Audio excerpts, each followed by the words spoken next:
जिसमें हम marginal revenue के साथ एवरेज रेवेन्यू उस प्रोडक्ट की ले लेंगे और हम लेंगे एक वेज W1 ये वेज रेट हो गया प्रॉफिट और लॉस निकालने के लिए शॉर्ट रन में भी और लॉन्ग रन में भी। तो इस फिगर में ये जो एवरेज रेवेन्यू ऑफ प्रोडक्ट है ये एवरेज रेवेन्यू प्रोडक्टिविटी कर्व बना रहा है जो, और मार्जिनल रेवेन्यू प्रोडक्टिविटी कर्व है ये marginal revenue productivity curve cut कर रहा है ARP को यानी एवरेज रेवेन्यू प्रोडक्ट को एक हाईएस्ट पॉइंट पे जिसका नाम हम E रख देंगे।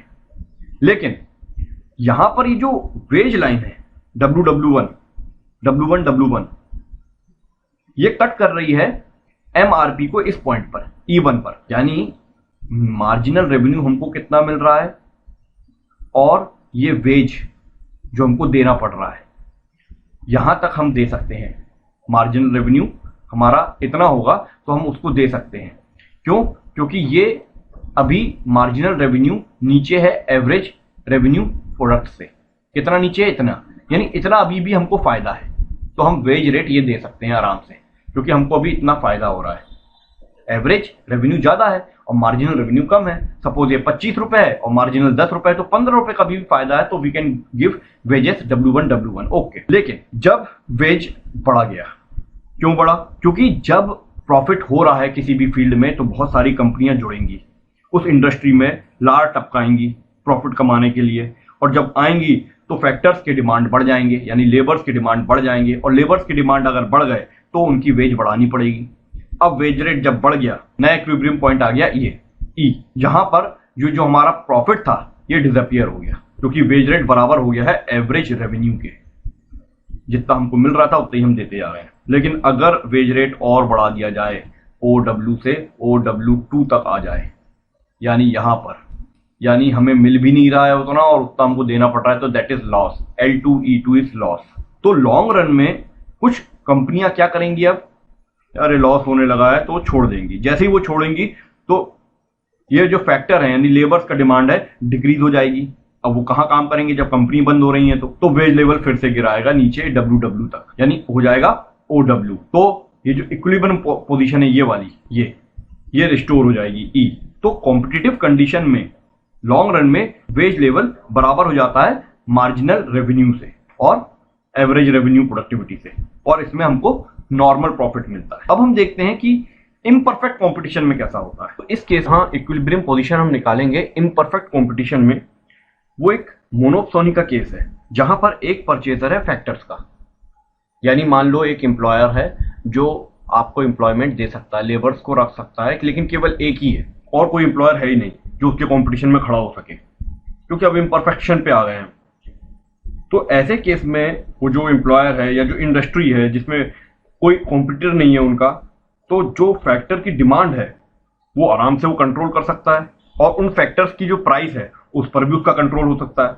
वो उसको बढ़ा भी सकता है, घटा भी सकता है। जरूरी नहीं है कि वो घटाएगा या बढ़ाएगा ही, डिपेंड करेगा उसकी सिचुएशन पर।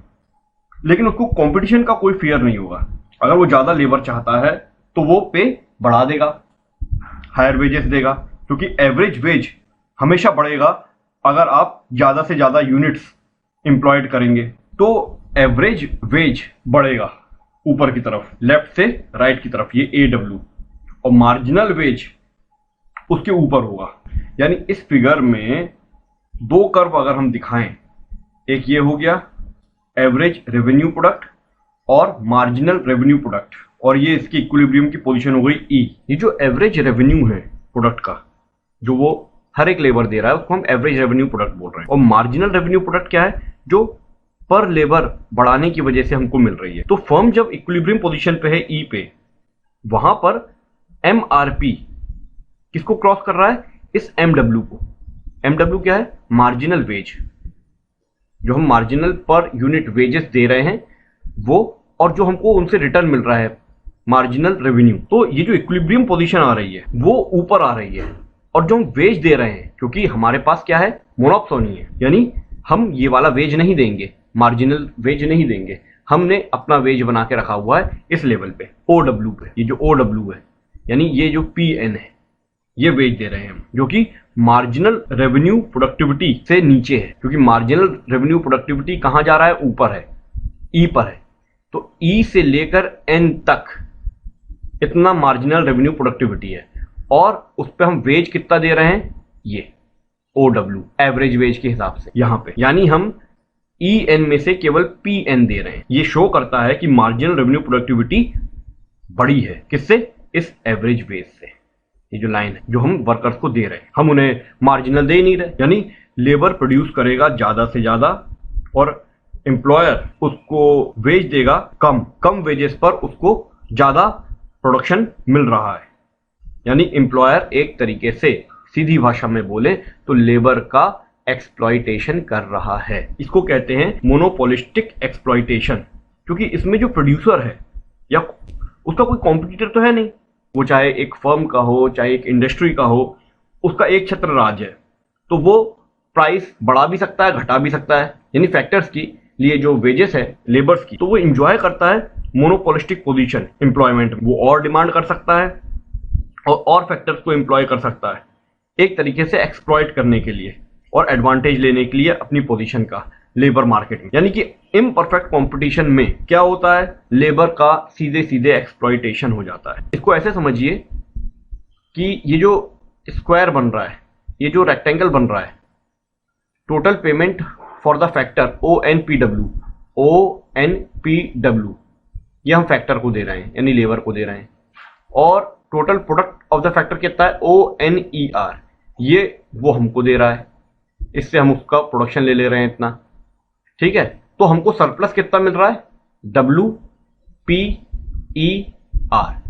इतना फायदा मिल रहा है। और इस फायदे को वो तब तक उठाएगा जब तक इम्परफेक्ट कंपटीशन रहेगा, और यही होता है हमारे कंट्री में। खास तौर पर आज जो जॉब की मारामारी है उसमें क्या होता है, चाहे वो प्राइवेट हो चाहे वो गवर्नमेंट हो, दोनों हमको एक्सप्लॉइट करती हैं। गवर्नमेंट कैसे करती है, फॉर्म्स कितने भरे जाते हैं, सिलेक्शन किस बेसिस पर होता है, आप देख ही रहे हैं, कैटेगराइजेशन हो जाता है, अच्छे अच्छे नंबर लाने वालों का सिलेक्शन नहीं होता है, फॉर्म 500-1000 रुपए का होता है और सबको वो करना पड़ता है, भरना पड़ता है। चलिए सरकारी नौकरी में तो वेजेस अच्छे मिल जाते हैं, लेकिन जब हम प्राइवेटाइजेशन पे आते हैं, प्राइवेट कंपनीज में तो साफ साफ एक्सप्लॉइटेशन होता है। छोटे छोटे शहरों में जो स्कूल खुले हैं उसमें टीचरों को 1000, 2000, 3000 रुपए आज भी दिए जाते हैं। छोटे छोटे जो ऑफिस खुले हैं उसमें 2-2, 3-3 हजार में एम्प्लॉयमेंट मिलता है। मिनिमम वेजेस हमने बनाया ही नहीं है, तो लेबर बेचारे को पैसा चाहिए ही चाहिए है, तो वो काम करता है क्योंकि उसको पता है कहीं भी जाऊंगा तो मुझे यही चीज मिलेगी। यानी इम्परफेक्ट कंपटीशन में लेबर्स की गति हो जाती है, उनका एक्सप्लॉइटेशन अच्छे से हो जाता है। और इम्परफेक्ट कंपटीशन रियल सिचुएशन है, परफेक्ट कंपटीशन तो होता नहीं, हमेशा बहुत रेयर होता है या होता ही नहीं, इम्पॉसिबल वाली सिचुएशन है। तो ये इक्विलिब्रियम है फर्म्स की, परफेक्ट और इम्परफेक्ट में। इम्परफेक्ट में आपने देख लिया है ये जो अभी प्रिवेल हो रही है हमारे समाज में, हमारे इंडस्ट्रीज में, आप कहीं भी जाकर देखेंगे आपको इम्परफेक्ट कंपटीशन का यही सिनेरियो मिलेगा जब हम फैक्टर प्राइसिंग की बात करेंगे। तो factor pricing specially labours, specially we people who are employed. Thank you.